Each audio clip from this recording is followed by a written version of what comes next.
Hi అండి, నమస్తే. ఈ వీడియోలో వచ్చి డ్రై నట్స్ స్టఫింగ్ ఖర్జూరం చాక్లెట్ని ఎలా చేయాలనేది చూపించబోతున్నాను. చాలా సింపుల్గా ఈజీగా అయిపోతుంది. ఈ చాక్లెట్ని తయారు చేయడానికి వైట్ చాక్లెట్ని తీసుకుని దీన్ని డబుల్ బాయిలింగ్ పద్ధతిలో మెల్ట్ చేయడానికి ఉంచాను. దాని తర్వాత ఖర్జూరము అలాగే పిస్తా, బాదం, కాజు తీసుకుని ఈ ఖర్జూరం లోపల ఉన్న గింజల్ని తీసేసి ఈ డ్రై నట్స్ని స్టఫ్ చేయబోతున్నాను. తర్వాత మనం ఏదైతే ముందుగా మెల్ట్ చేయడానికి ఉంచామో ఆ చాక్లెట్లు వీటిని డిప్ చేసుకోవాలి. ముందైతే ఈ డ్రై నట్స్ని స్టఫ్ చేయడానికి ఖర్జూరం లోపల ఉన్న గింజల్ని తీసేసి ఈ డ్రై నట్స్ని ఇందులో స్టఫ్ చేయాలి. నేను ఇక్కడ ఒక దాంట్లో బాదం, కాజు, అలాగే ఒక దాంట్లో పిస్తా, అలాగే ఒక దాంట్లో బాదం, ఇలా రకరకాలుగా అందులో స్టఫ్ చేశాను. ఇలా స్టఫ్ చేసి అన్నిటినీ కూడా రెడీ చేసుకున్న తర్వాత మెల్ట్ చేసిన చాక్లెట్లోకి డిప్ చేసుకోవాలి. అయితే ఈ చాక్లెట్ కింద నేను వైట్ చాక్లెట్ తీసుకున్నాను కదా, మీకు కావాలనుకుంటే మిల్క్ చాక్లెట్ కంపౌండ్ అయినా ఇక్కడ వాడచ్చు, లేదంటే డార్క్ చాక్లెట్ని వైట్ చాక్లెట్ని మిక్స్ చేసుకుని, లేదంటే డార్క్ చాక్లెట్ మిల్క్ చాక్లెట్ని ఈ రెండింటిని కూడా మిక్స్ చేసుకుని మెల్ట్ చేసుకొని దాంతో కూడా మీరు తయారు చేసుకోవచ్చు.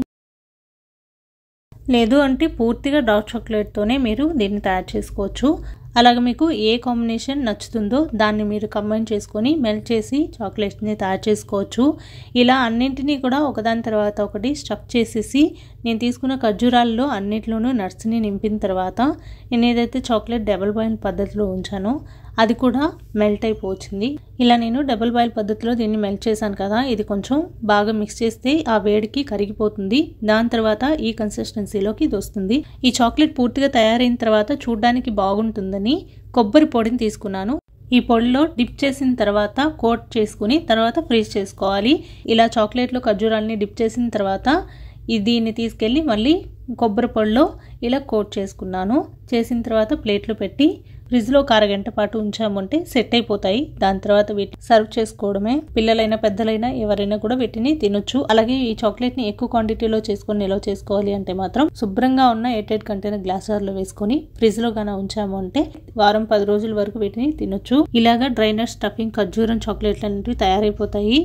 మీకు చేసే ఇంట్రెస్ట్ ఉంటే తప్పకుండా ఒకసారి ట్రై చేయండి. పిల్లలైనా పెద్దవాళ్ళైనా చాలా ఇష్టపడతారు. ఈ రోజుకి ఇంతే వీడియో. మళ్ళీ మరో వీడియోలో కలుస్తాను. అంతవరకు నమస్తే. Thank you for watching.